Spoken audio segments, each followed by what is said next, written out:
Enak di lo, nggak enak di rakyat. No, coret. Kekayaan kita luar biasa. Masalahnya adalah manajemen, pengelolaan. Manajemen yang bersih. Saudara-saudara, saya sudah buktikan. Aset yang ada di pemerintah, aset BUMN, saya kumpulkan di Danantara. 1.000 miliar dolar. Sovereign fund kita sekarang mungkin kelima ya. Kelima di dunia. Kelima di dunia. Norway, China itu sebetulnya punya 3. Abu Dhabi, baru kita. Tidak main-main. Saudara tahu kemarin saya hilangkan apa itu? Tantiem. Tantiem pun saya nggak jelas apa arti tantiem. Rupanya saya cek itu bahasa Belanda. Bahasa Belanda. Tantiem artinya bonus. Kenapa sih nggak pakai istilah yang sederhana, bonus gitu loh. Yang repot perusahaan rugi dikasih bonus komisarisnya. Enak di lo, nggak enak di rakyat. No, coret. Yang nggak mau, alhamdulillah yang nggak mau. Out, get out.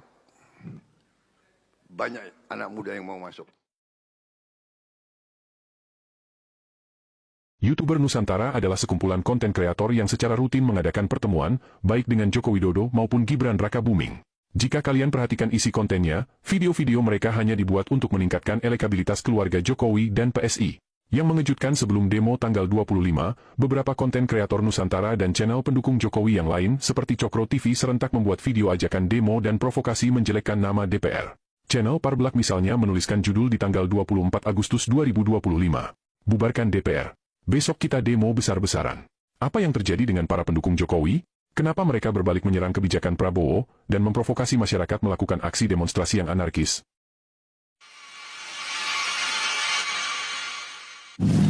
Nggak berhenti aktivitas gitu ya. Udah jada? Perdana. Oh enggak. Jadi gini, YouTuber Nusantara tidak mungkin bisa seperti ini tanpa adanya tol langit. Jangan lupa itu. Yes. Itu adalah buatan Bapak Joko yang luar biasa. Ya. Masih ingat wanita di tengah ini? Ya. Benar, dia adalah Jati Erna Sahara, kader PSI yang menyerukan untuk lengserkan Presiden Prabowo. Harapan saya saat ini hanya pada Mas Gibran dan PSI. Jangan sekali-kali kecewakan saya dengan harapan.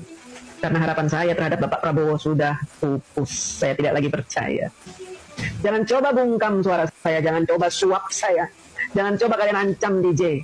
Jangan, ya. Karena saya tidak punya rasa takut secuil pun menghadapi kalian-kalian. Saya tidak punya rasa takut menghadapi hukum, karena apa yang saya katakan tidak ada yang melanggar hukum. Kalaupun saya menyuarakan untuk melengsarkan Prabowo Subianto, itu ada alasannya. Karena Rangkaian peristiwa ini seolah sebuah benang merah yang jika diurai akan sampai pada demo berdarah saat ini. Mereka secara rutin mengadakan pertemuan di Solo. Jika Erna Jati Sahara secara terang-terangan menyerang Prabowo, para loyalis Jokowi yang lain yang tergabung dalam kelompok YouTuber Nusantara dan para kader PSI lebih memilih politik dua muka.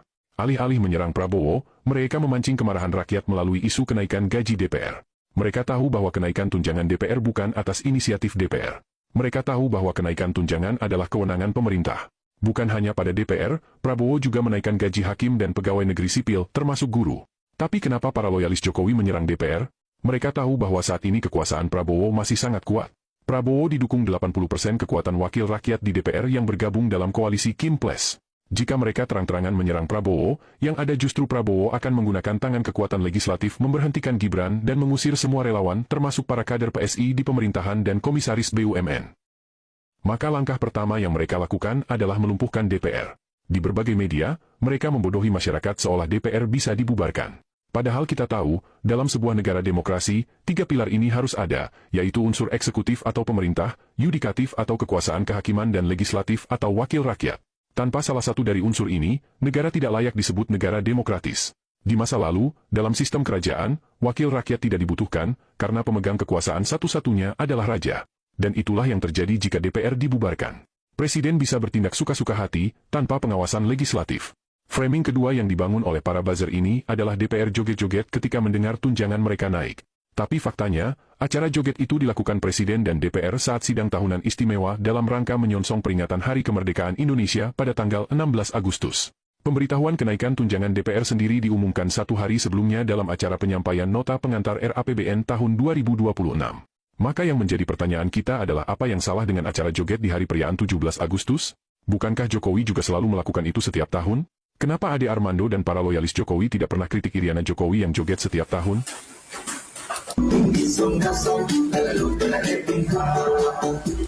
Bukan hanya pada saat perayaan 17 Agustus, Jokowi dan Iriana bahkan mengadakan peragaan busana di kalangan kabinetnya di halaman istana sambil joget-joget di saat utang negara sedang menumpuk. Tapi Ade Armando dan para loyalis Jokowi bungkam 1000 bahasa.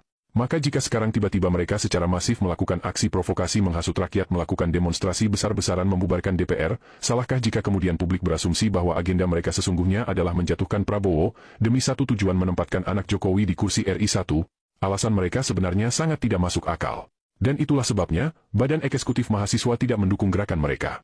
Demo pertama tanggal 25 sebenarnya gagal total. Mereka lalu menumpang demo buruh pada tanggal 28. Dan disinilah anak buah Listio Sigit Prabowo, kepala kepolisian yang pernah jadi ajudan Jokowi memberikan andil yang besar. Kendaraan taktis polisi yang berlapis baja dengan sengaja dibawa melaju mengarah ke kerumunan massa. Seorang driver ojol yang malang, menjadi korban. Jika bagi sebagian besar rakyat Indonesia merasa prihatin, tapi bagi para penggagas demo, peristiwa ini adalah angin segar buat mereka. Kekuatan massa bertambah dan tingkat kemarahan pun meningkat. Dengan leluasa mereka membakar gedung DPRD, membakar pos polisi, melakukan penjarahan di toko-toko dan bahkan rumah anggota DPR. Terbaru, sebuah gedung bersejarah di Surabaya juga ikut dibakar. Apakah demo anarkis ini masih sesuai semangat reformasi sama seperti tahun 1998? Tentu saja jauh berbeda. Aksi demonstrasi tahun 98 yang dilakukan mahasiswa berhasil menguasai gedung DPRD di daerah dan DPR di Jakarta, tapi mereka tidak membakar gedung milik pemerintah karena mereka tahu gedung itu dibangun dengan menggunakan uang milik rakyat.